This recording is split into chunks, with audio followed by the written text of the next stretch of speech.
Hello, welcome, brothers and sisters. Welcome, friends and comrades.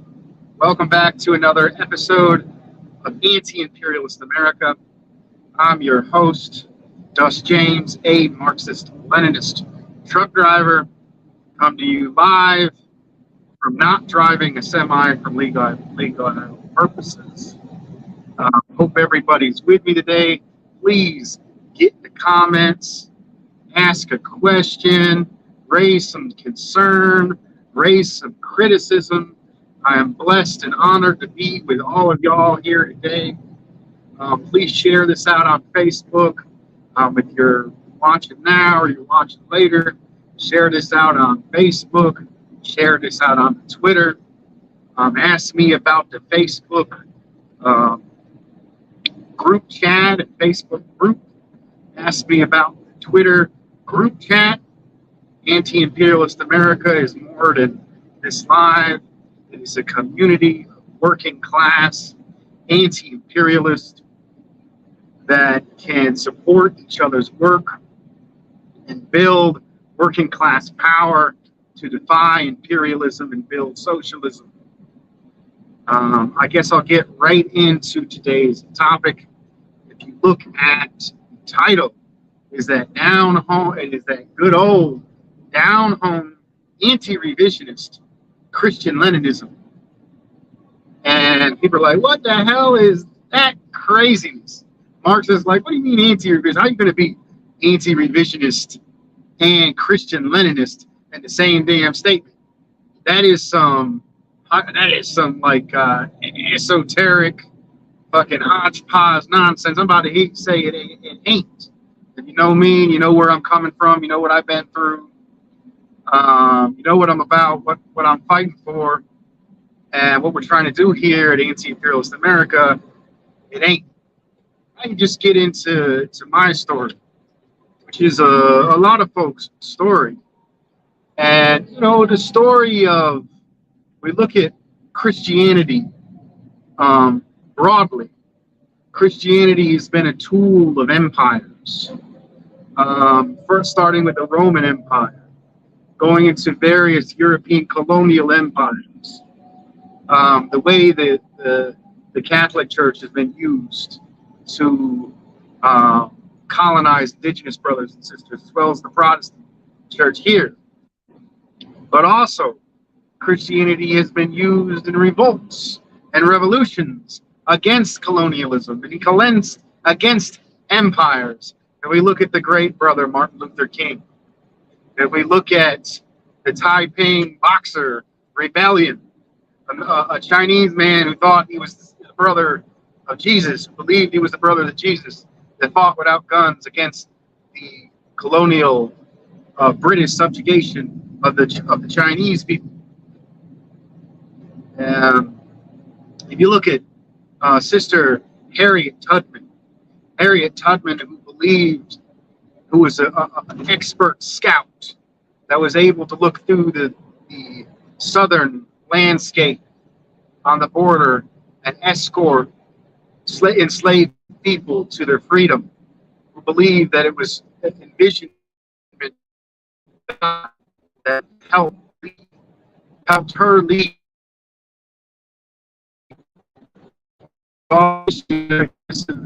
revolutionary Christianity and Marxism, Leninism, specifically with an emphasis on Leninism,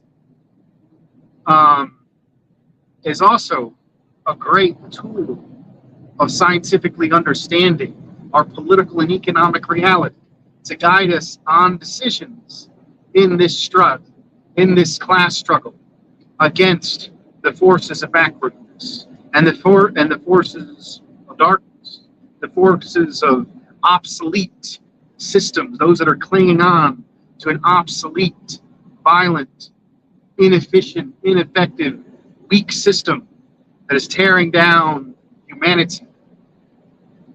And in this class struggle for a better system, socialism, a more advanced economic system, where we organize the banks, the industries, to serve the people's good and not the profits of a few. And why do I put the emphasis on Leninism instead of Marxism?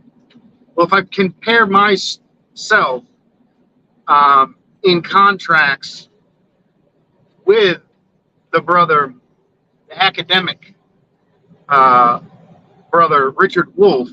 Richard Wolff claims to be a Marxian economist. He uses Marx to study the economy. And I think his formulation and conclusions are very different from my own as a Leninist. If I agree with Marx on the idea of the extraction of surplus value within the capitalist system, that the owner gets you to work, and then you give your work, your labor power to them, they give you a day's wages, and then they collect the profits. So you produce more and you get back, and therefore you're exploited, and your labor value is extracted from you. That's cool. That's good. No, that's good. That's good. That's good. But when you're talking about fighting the capitalist system and later the development of the monopoly capitalist imperialist system, you're not going to just fight against surplus value extraction and form worker co-ops in Europe and then ignore the great contributions that our brothers and sisters have done in the Soviet Union and in China and in the Bolivarian countries, call them dictatorial, say they ain't got no democracy, say somehow European Union method's going to do better than that. And the introduction of what Leninism really represents is that the Marxists believed that the socialist revolution was going to come from the so-called most advanced portions of the world, talking about Europe. Somehow they went, in Europe specifically, they talk about they went from hunter-gatherer societies to slave societies. And it was class contradictions that pushed it around, slave societies to feudal societies to capitalist societies. And capitalism will eventually become socialism and then communism. But if you look at the broader picture, it was colonialism, the brutal exploitation of our brothers and sisters in the third world, in Africa, Asia, Latin America, that enabled the very existence of capitalism to come about. And I think Marx, later on in his life, took a less Eurocentric position on this. And he recognized that capitalism, through the exploitation of the colonized people, was able to produce technologies that the oppressed people could implement without the brutal process of capitalism happening, because oppressed peoples already had maintained part of their semi-colonial societies. So there's a huge difference between brothers like Richard Wolff and myself, who put the emphasis on Leninism instead of the Marxism. What Lenin showed was it was the most backwards country in Europe. It was a semi-feudal country whose contradictions were ripe for revolution. A country with a mass peasantry, but was used as a club against the people of Asia, where they were able to first have a bourgeois revolution. They were able to put the gun on the other shoulder and have the first large-scale socialist revolution. Our brothers and sisters in Russia were able to accomplish that great feat. I think it's not talked about enough. I think the global ramifications of the Mexican Revolution, which was a large-scale peasant revolution with very socialistic tendencies that took place in Mexico only 7 years before the Russian Revolution. But we're getting off a little bit topic on that, and why I like to focus on Leninism rather than Marxism. So what Lenin showed was a country with conditions closer to the colonialized world was where the revolutionary potential and momentum was going to come from. It wasn't going to come from Europe. And it turned out more to be true. And we look at later on when the Chinese were able to have arguably an even more advanced and stable socialist revolution under Comrade Mao. And unlike the Soviet Union, which was pushed down by the imperialist, there is still a communist party in power in China. And that communist party, you can argue they're not socialist. You can argue that if they are socialist, they're very slow at it. They certainly have a large market sector, but they've been one of the only oppressed peoples to be able to lift 900 million people out of poverty and offer better trade deals to the other oppressed nations. And you can deny it however you want to see it. It's still a wonderful thing. It is Mao. You know, a lot of Maoists like to attack the current Chinese government. There's plenty to criticize. I'm not going to do it as an American, attack an oppressed country that's lifted people out of poverty. You know, I believe in self-determination. I'm not going to do that. But it was really Mao, Chinese people and peasantry, that revolutionary energy that made all the accomplishments that they're continuing to achieve today in China possible. And a core concept of understanding Lenin is understanding oppressed nations. Understanding that our oppressor nations are oppressed nations. There's multiple contradictions. It's just not the contradiction between the capitalist and the worker. There's global contradictions, the workers and the capitalists, and also the oppressor countries and the oppressed countries or the oppressed nations. And it was later applied in the United States with the great Harry Haywood, with his application to the Black Belt South thesis, where our African brothers and sisters were forced from their African homeland, forced to work for hundreds of years without pay in slave conditions. And then they were still not given the same rights as other Americans, and still haven't to this day. And our society still largely remains segregated on race and class. And our black brothers and sisters, co-workers en masse, can still be considered as an oppressed nation. And they have the right to self-determination. Now, I'm for unity, like Brother Harry Haywood was for unity, but you cannot force unity. That unity has to be principled. We face different economic conditions. There is overlap and interconnection and international cultural manifestations in the international American people. But we have not gotten rid of national oppression. And until we get rid of national oppression, oppressed nations have the right to self-determination before, after, and during the revolution. And to say otherwise is a form of opportunism, revisionism, and chauvinism that I, for one,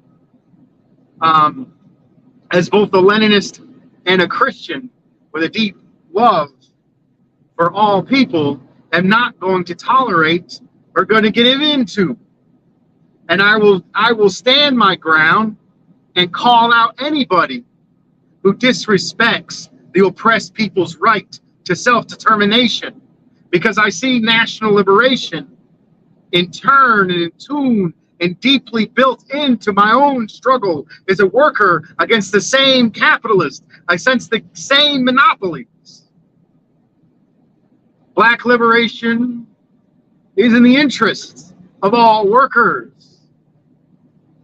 The liberation of the Chicano people in Aztlan is in the interest of all workers, and all workers should support the end to national oppression. And no workers saying they working for socialism should tell oppressed people to shut up about their issue and get in line in the broader fight and struggle for the purpose of unity, because that is helping to maintain national oppression. There's also, different parts of Leninism, including having a vanguard, practicing democratic centralism, and we can get into that. I think you're not going to practice democratic centralism in mass organizations, but I believe that a vanguard and democratic centralism are the ideal methods of class struggle. So I continue to be a Leninist and a Christian and an anti-revisionist Leninist. At that, the Communist Party around the 1950s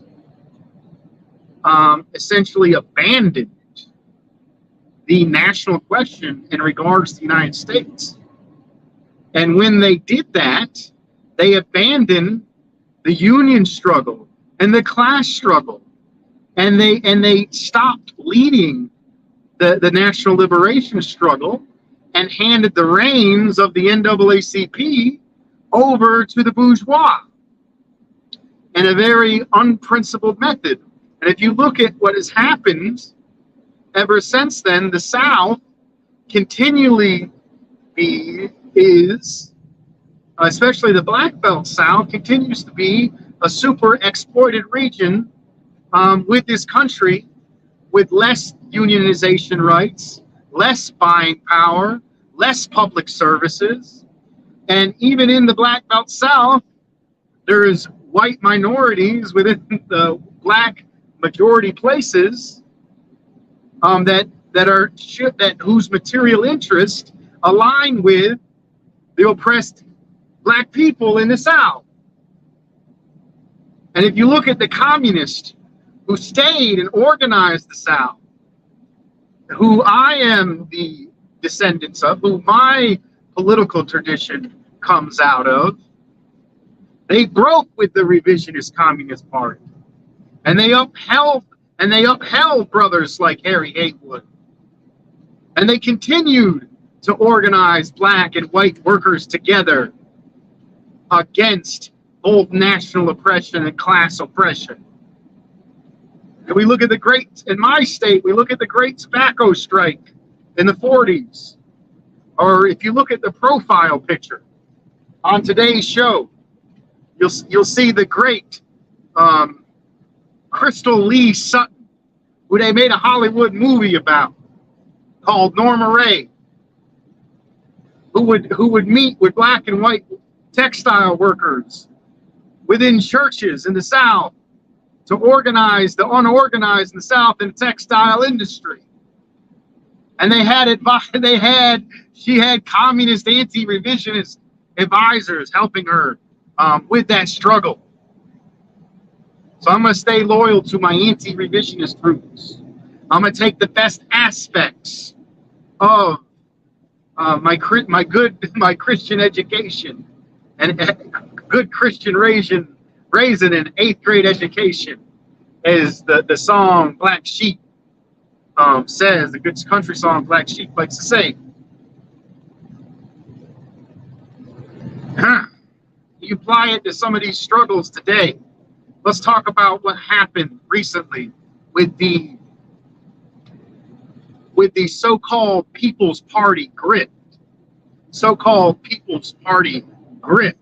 Nick Brana, a professional class abuser, who used his power as an employer to sexually coerce a single mom from Appalachia.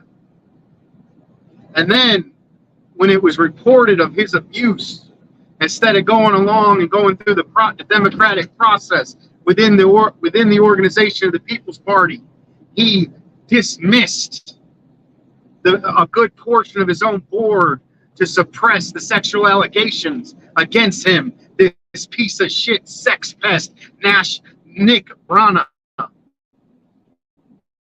who's friends with Caleb Maupin, another one of these MAGA communist right-wing talent grifters that I had the displeasure of working with and seeing the bullshit they about. And there's another Christian socialist. I prefer Christian-Leninist myself. Brother Cornel West recently announced that he was going to run on the the so-called People's Party ticket, and he was part of the founding of that organization.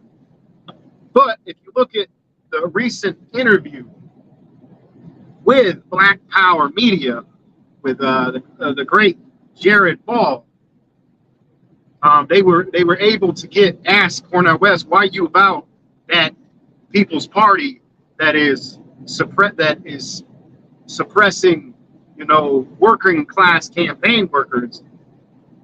Why you about that?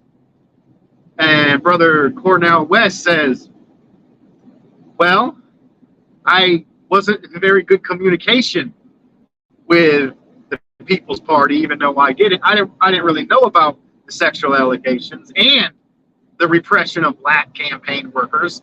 If you look at Comrade RJ, also went on Black Power Media and talked about how Nick Brana and the People's Party loved to use the appearance of Black campaign workers and force them to get celebrities like Puff Daddy, while repressing a Black agenda that Comrade RJ was trying to bring to them. The adoption of components of a Black agenda were suppressed, but they were more than willing to use the Blackness of those campaign workers to support this grifter project of Nick Brana. I also recommend looking at RJ's testimony on this. And Brother Cornel West recently dropped Nick Brana and said, I'm not dealing with your sexual allegations. I'm here to talk about the people and raise the conditions of the people, not defend sex pests and abusers and grifters like Nick Brana. Cornel West is a Christian like myself, maybe a little bit more nicer of a Christian. And he says to him, oh, thank you for the initial loss. But if you look straight up at it, he dropped, and rightfully dropped, Nick Brana. And it was the right thing to do, and I'm glad Cornel West did that. And Cornel West has been in talks with members of the party that I at least sympathize with and have voted for. The only left third party that was briefly on the ballot in my state, in North Carolina, the Green Party. Cornel West was able to talk with Comrade Ajamu Baraka, Jill Stein, and is talking about going through the nomination process within the Green Party. And I think that's a wonderful development. I'll continue to watch that. My involvement with the Green Party, I'll probably be supporting Cornel West's candidacy. I made a post earlier today talking about how we need more Ajamu Barakas and less Howie Hawkins Greens within the Green Party, and I think that's true.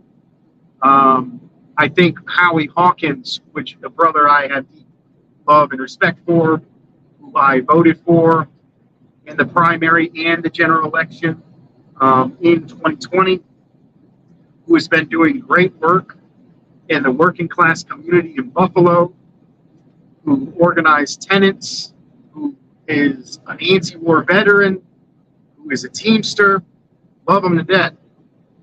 But his positions on a very important question, the question of war and peace, the question of imperialism, Brother Howie Hawkins falls short. He recently made a post where he said he wanted weapons to continue to go to so-called defend Ukrainian people. And everybody can look back on my video and my position on this is that I stand with Russia.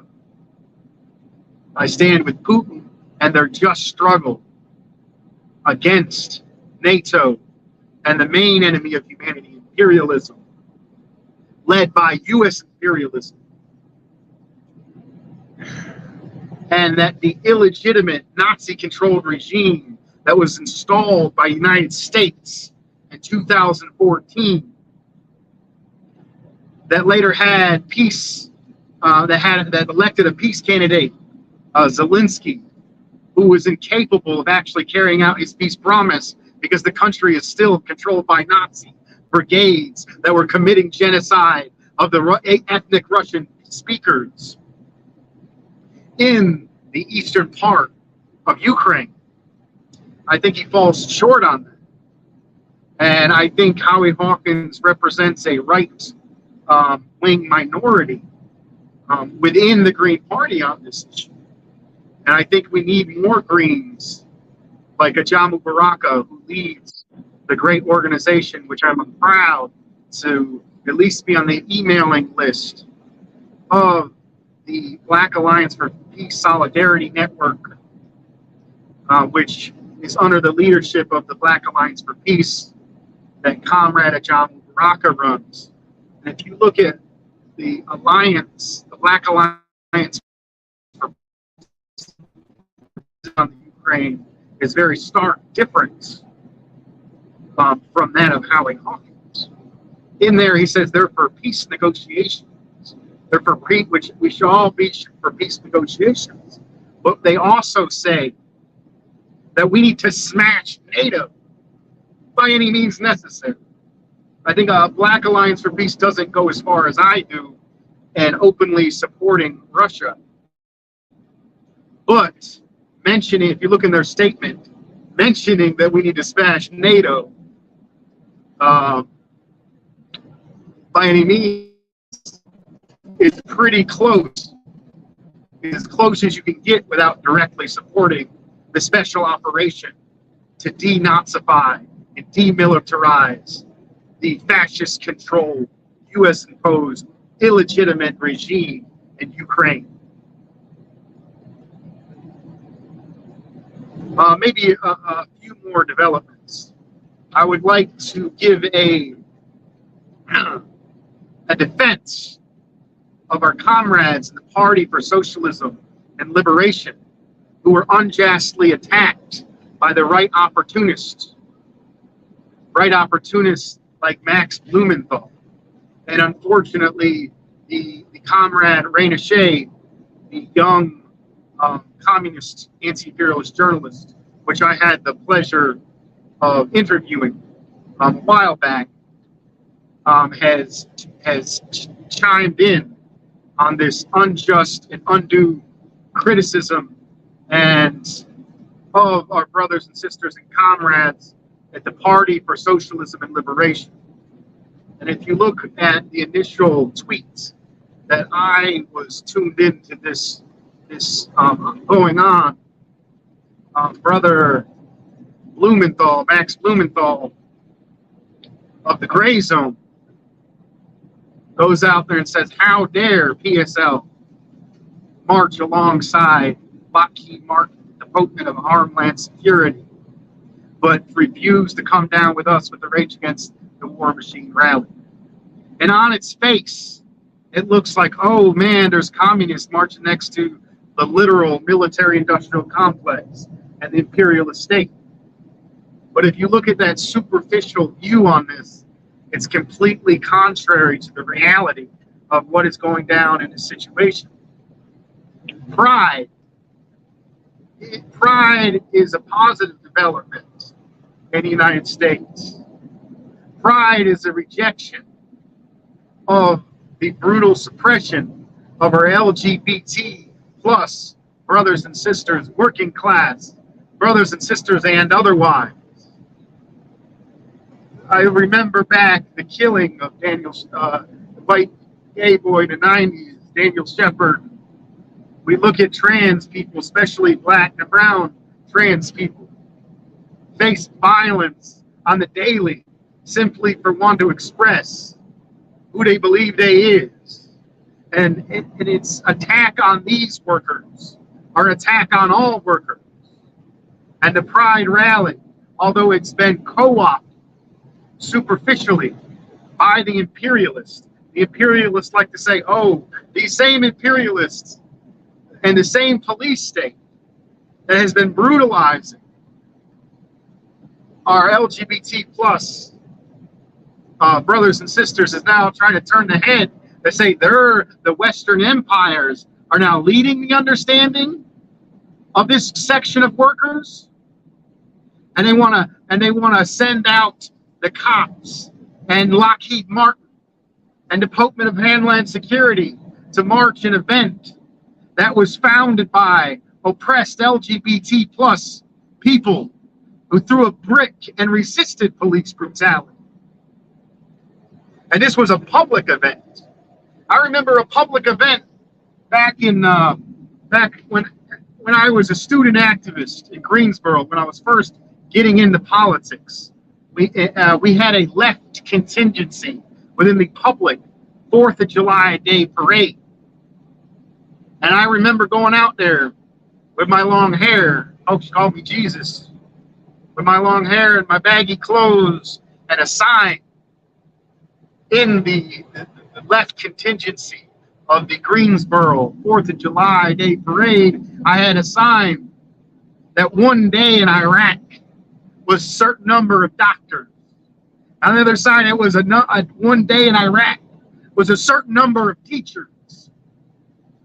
And I marched in the same parade as representatives of the military and representatives of corporations in this public parade. Was I supporting the military people within that 4th of July public parade? No. Was I supporting the corporate floats in there? No. I was taking advantage of a public space with an anti-imperialist message.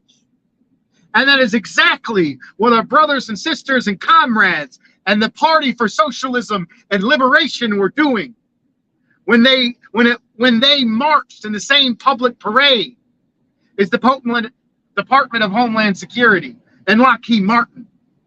They showed up in defiance of the military-industrial complex and the police state. And they said communists and socialists and those with an alternative economic vision for this country and for the world stand in solidarity with our LGBT plus brothers and sisters. That is exactly what they did. And those in the camp, oh, they didn't support our rally, but they're marching with them. Oh, they didn't support our rally, but they're marching with them. Fuck you. Fuck you.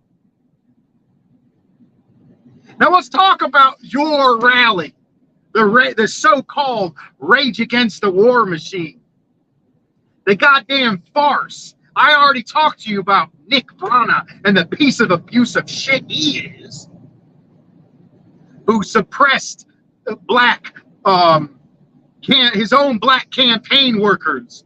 Their voice, suppressed their voice, and led them to leave. Who sexually assaulted our working class Appalachian mothers. That piece of shit. He was a main organizer of that farce.